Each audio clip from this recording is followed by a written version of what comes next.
metal road lo pon lo thelo mi kong hi ma se kan kalangai miu mai sia kan kalang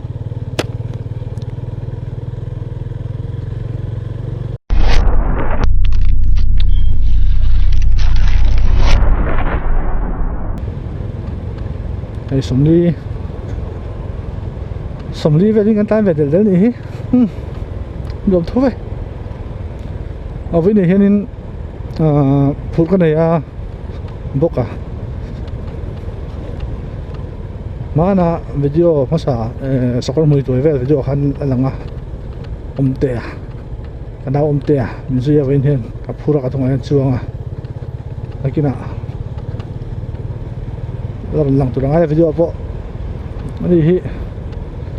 chụp bữa xóm mi la phút tất cả mình cần bây giờ chuyển tu nhỉ chủ sang hàng mình bây tu nhỉ cái chúng cái lóm khóc mấy thằng ba lom tè ta hi lùi bạc bây lùi xuống đi mà lẽ anh xin năng vẫn ở đâu về lên bây lùi hay là ai lên bây lùi nào để về riêu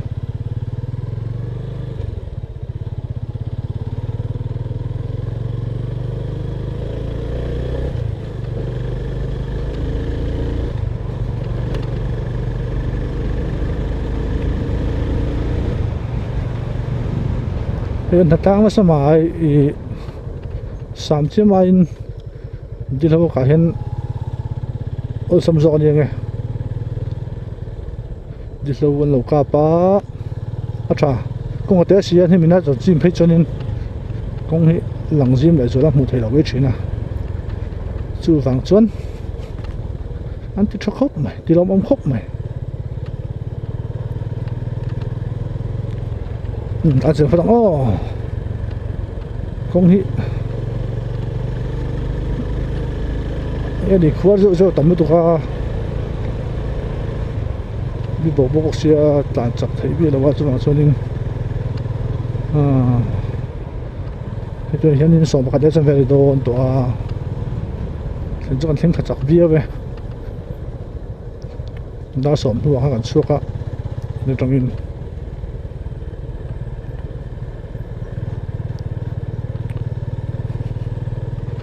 thêm rồi làm bao nhiêu lâu có cái gì lăng xuân cái thấy video thấu mấy ổn mà hay rồi cái số lại miết trong lâu á qua khăn mình bùn bể đâu này tôi xin chú số mấy tụi đằng khăn đun được khúc mấy còn chuột ông lâu khăn gì đấy cột này là ăn tiếng khác mất mấy khác bị ông lâu về lại pun có chuyển hồi lại chân đùa miệng là ba còn ở số hay khuôn sỏi thả cho nên sỏi đó bóc cho bác bố đồ đổm dưới tụi ngai là nó chuột sẽ tụi ngai ăn vậy chú sốt right này sốt right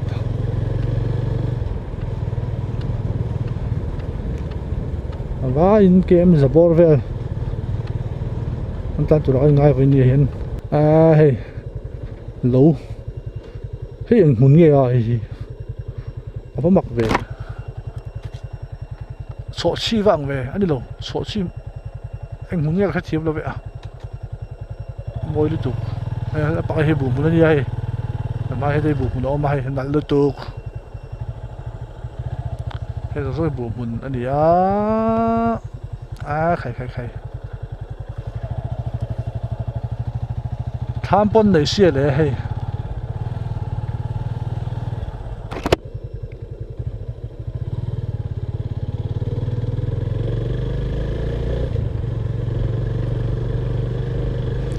biết đến đầu sâu khác làm đây video một rượu ta cái nào vài tệ cái việc không đâu mình chỗ cái tiệt cái nào vài tệ dùng tùy mình tới việc ngoài chất lâu mới á anh nuôi hiện tại về phal lâu mình chỗ cái tiệt lo sợ theo khăn đồ xuôi về sẽ thắng cái nào vài tệ khác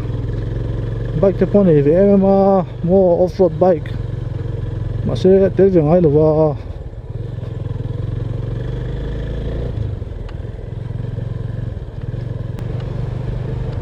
cái lang nghe là ông bơi còn hrethiam suy đâu vậyมันlang ngầm phát mấy niệm su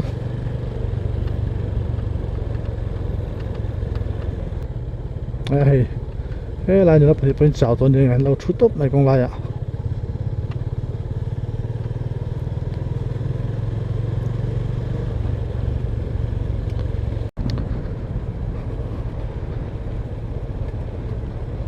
sobat ini samli pasari kita kan lut thuk to khop maya rinain si nó xây tông han kan tu hi kan na kan ngai na la kan ti to khop maya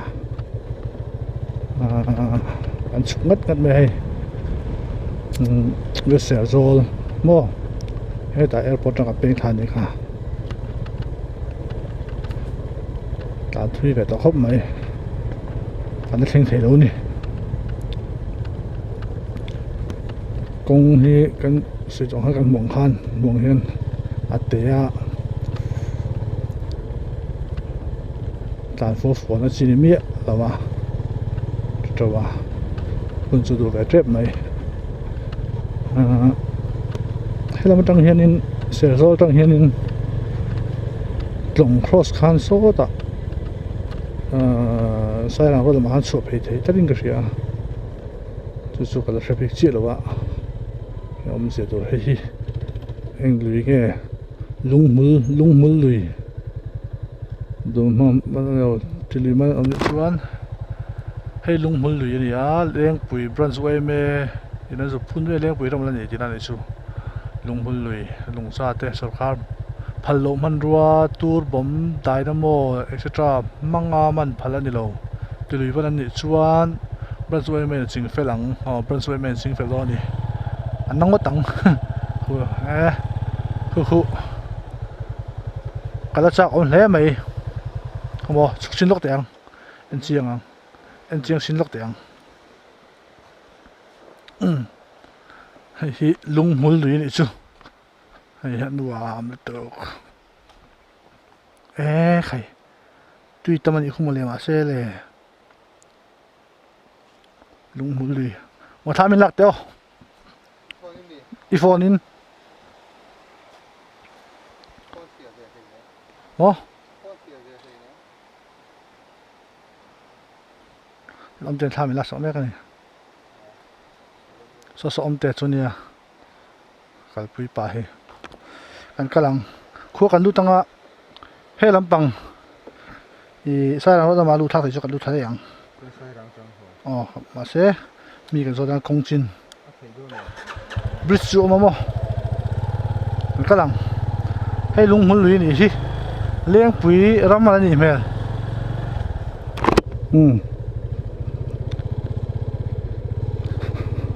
liền cái là đen tại khan một đoạn nó tục nó cho chuan tùy tắm nu phu ta để em lâu cần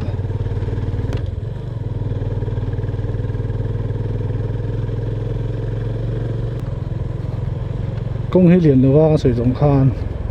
car pot ni sẽ khát pay vek chẳng qua khan này công siêu tuần tuần lại tên ni mà trâu bọc xia công hy alang gym rồi em mấy nè mà là số gym cái gì hiện màn lai công khan nha màn lai công pa ngày công pa ngày khan nha double lane thì phải làm hám không lai dàn đòn chọn chỉ dùng khá thì công việc khá là thấu thì lại khan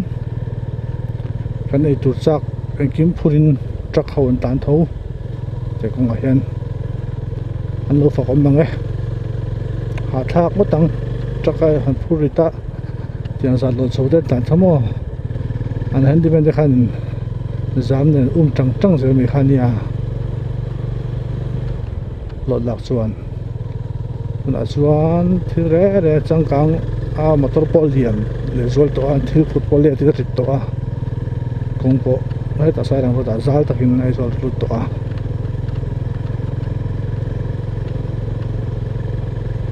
ngay tại một TV cũng là khán giả driver phát xạ xíu trả cái khác cá khát đều thổi cái khăn tán mấy nhỉ không chú vào chuan lâu háo tặc ổm măng ấy thì hôm nay khăn lâu phải có măng cái driver bắt sát thế cái này in tour chắc full load tour driver bắt sát thế tin hôm nay khăn power steering thì chú lỏm đòn lẩu chiang à power steering technology khác lỏm này lẩu riêu à nó hết ngắt mình đó nè lại làm gì thật khóc mày á Serzawl ram giờ turah ngai hay cụ vào mình đây dùng trả nữa tụi mình dùng trả mình đi ha chuan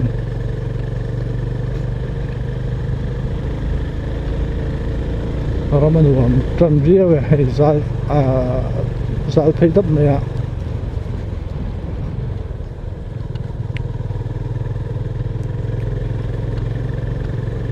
ai zol hậu sao huy anh làm bạc ram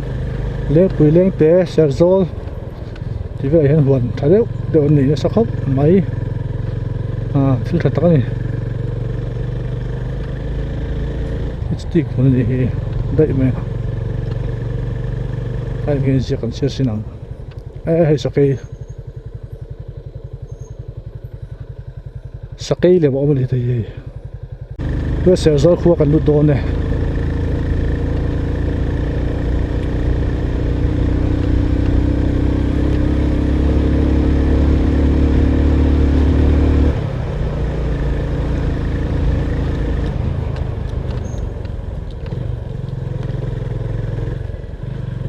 khai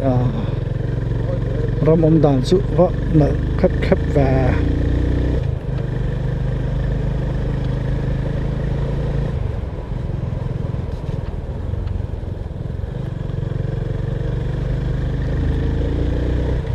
đi nine cái này là về Serzawl thì chỉ là mẹ bên bộ khăn ở fan để viết thôi công trả ba ngày cho nên cho nên nghe đi công giao trả mà mám trả cho nên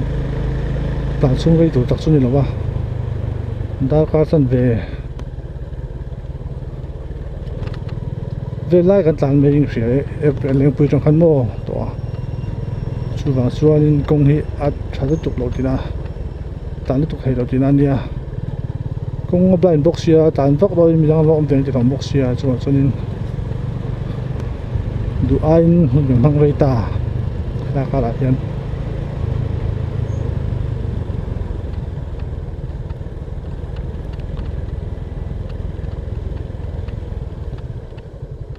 tu na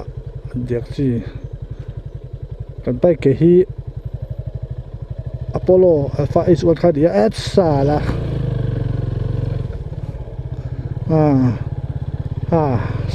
sẽ dầu phân đầu Apollo Alpha xuân gì khác điểm gì diệt coi cream khang nghị lâu rap sang mò mình lâu rap thao được cho cho nên là có hàng căn đôi xa tình hai mấy tụm lộ tôi diệt căn đập bùn mấy lò hay bị có biệt lệ vector to mò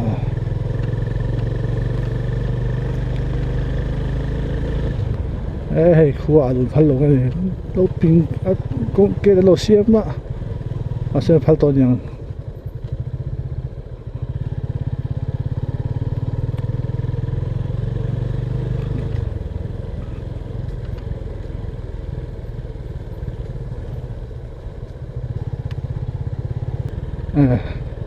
in lòng chân thấy in lòng chân này welcome to Serzawl Serzawl khua cả luta với nó cần right destination anh thì cần là cần ngại lâu nè khua anh thấy ngay lòng ông viết ấy cái này tan dễ là khó mua là ăn sốt phèn à cái cần sẽ đặt được người tuồng có thể về khua thì in cho mình nuốt tâm sinh cái làm không vậy đâu anh tôm bò vẹt thì làm gì cái làm mà làm cái vẹt số machine ông lộc đấy là hay việc in này hay việc in Serzawl biak in ni kha mihring nam lo phang chuk te mai sino pa ka hmu a nan do zo tene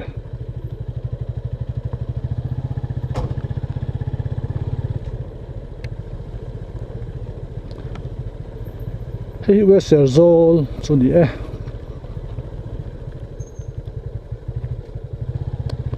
kholian de tuk chu ni lo hi a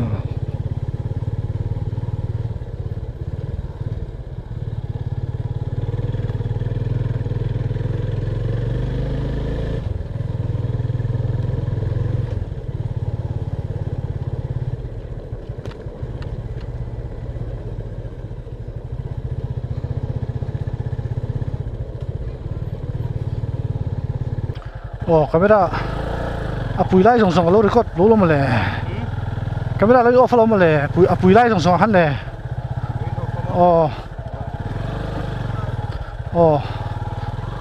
Serzawl kho tangin kan tlan thla chuan ani lo wa kan pala hei diak tu na lu tu kan chho le mek ai hei bed lên đằng sau là nuôi xe rồi mới tiếng có tầng nãy về khóc mày ngay Apollo Alpha chuan tay à nên là nuôi đàn cho nên u được về chết mày chú này cái này sầu lẽ này cái ta sửa lắm mà con cái hay à bên khăn lông một lova anh học con tụi rồi anh ta na phải con chia coi tụi anh ta sao cần tăng mày à đó là số tụi anh em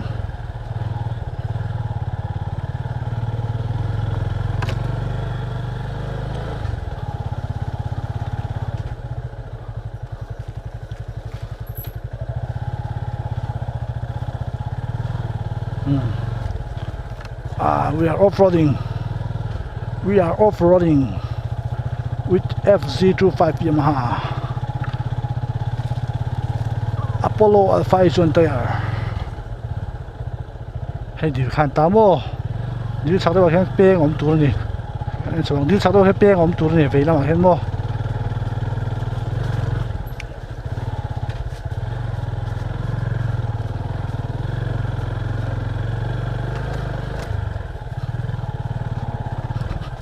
ha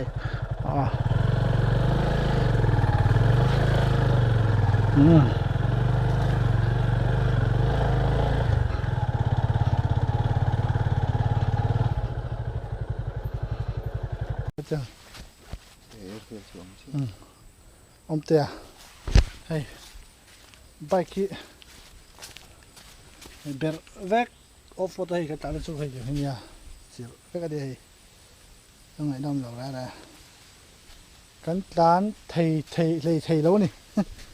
hỏi là phò rọ chính phải năng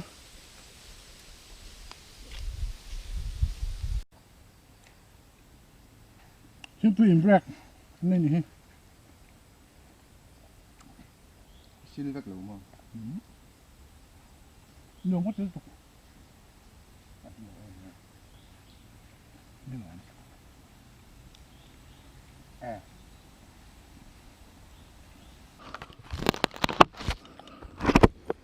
lẽ hay chứ đâu sự cắn sợi cái cầu chúng nó khát lông sụp thật tụt ha hay khi này cũng hay cái nào lột ra này bình với cả chỗ cho nên hay cắn công hay cắn tăng tạo hơn off-road sẽ rất tục quan trọng nào chuan lại mới cắn thanh sầuเลยmap Google Map ở na lâu này xí lâu cầu chúng nó ha chuan ta hi cắn ta cắn chỗ là Google Map ta lần nào cho hay cắn sụp thang tụt cho nên cái nào lột bình vét phủ lại nhé cho chúng cái này cái lết sầu liền ta sầu vâng thì chỉ là sử dụng khan số tạt diệt độc là mạo anh thấy đó nè khan ta liền khi ta